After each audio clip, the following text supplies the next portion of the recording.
In a sweeping and unusually candid interview, FBI Director Kash Patel laid out how the Bureau, under President Trump's second administration, is pursuing one of the most aggressive crime reduction and national security agendas in modern American history.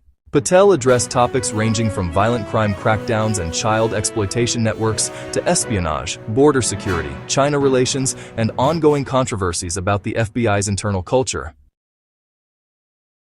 A historic drop in violent crime.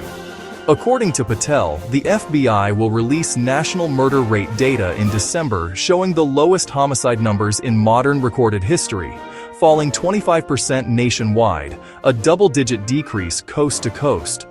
He attributes this to a major structural realignment inside the Bureau. Patel moved roughly 1,000 agents out of Washington, D.C. and into field offices across nearly every state. His goal was simple: let cops be cops. Patel argues that violent crime exploded under the previous administration because national leadership had deprioritized field operations. Under the new model, he says, arrests have surged. 30,000 arrests this year, 25,000 of them violent offenders, representing more than double the violent offender arrests of the previous year. Local officials, he claims, from governors to sheriffs, have praised the collaboration as unprecedented. The fight against child exploitation. The 764 Network. One of Patel's most forceful segments focused on child safety.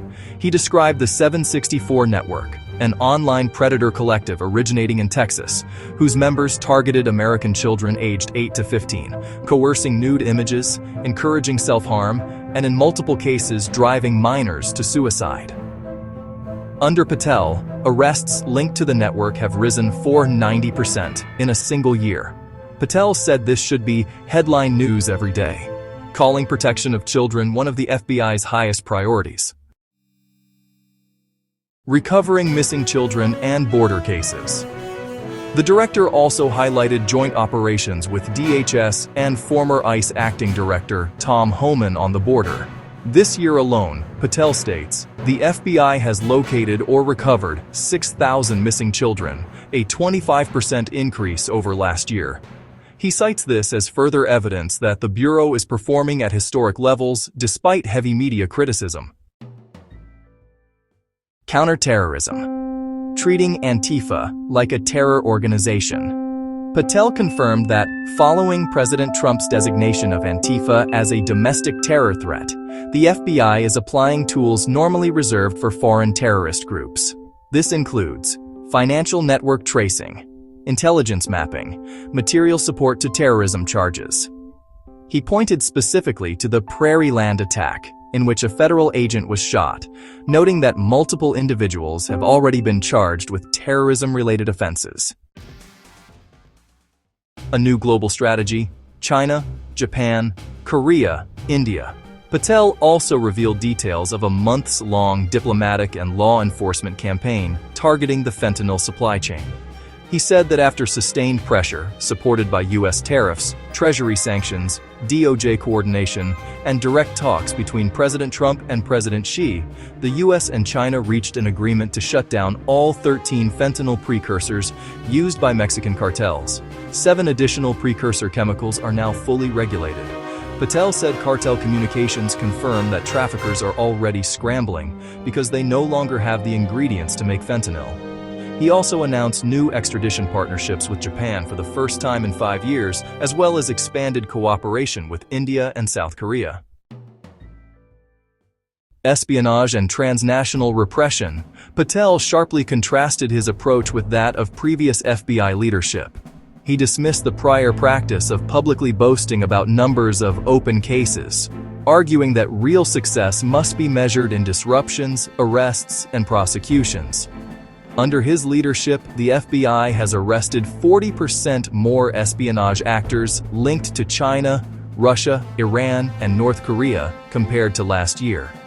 He cited multiple US-based individuals in academia, the military, think tanks, and agriculture who were caught collaborating with foreign intelligence services. He pointed to recent seizures that prevented E. coli and agricultural pathogens from entering the United States. transparency and congressional oversight, Patel emphasized a shift toward unprecedented levels of public disclosure. He noted that former Director Comey provided Congress 3,000 pages during his tenure. Christopher Wray provided 13,000 pages. Patel says he has provided 40,000 pages in only 9 months. He argues that transparency should increase, but must be balanced against the need to secure prosecutions. Addressing recent controversies. On reports that Trump planned to fire him, he recalled being in the Oval Office with the president when the story broke. Trump reportedly laughed and said the reporting was false, calling Patel's work historic. On security for his partner, Alexis Wellcome Patel said threats against her life were multiple and credible, and that security decisions are made independently by career FBI agents, not by him personally. On use of the FBI aircraft, Patel stated the Bureau has already released all flight logs publicly and that he uses the plane less often than his 2 predecessors. The interview portrayed an FBI undergoing one of the most profound operational overhauls in decades, centralizing field power, escalating espionage enforcement, aggressively prosecuting online child predators, working to dismantle fentanyl networks at the source, and expanding global partnerships while defending against domestic terrorism. Patel framed the Bureau's results as evidence that the new model is working, despite intense media scrutiny. When the fake news is loudest, we know we're over the target.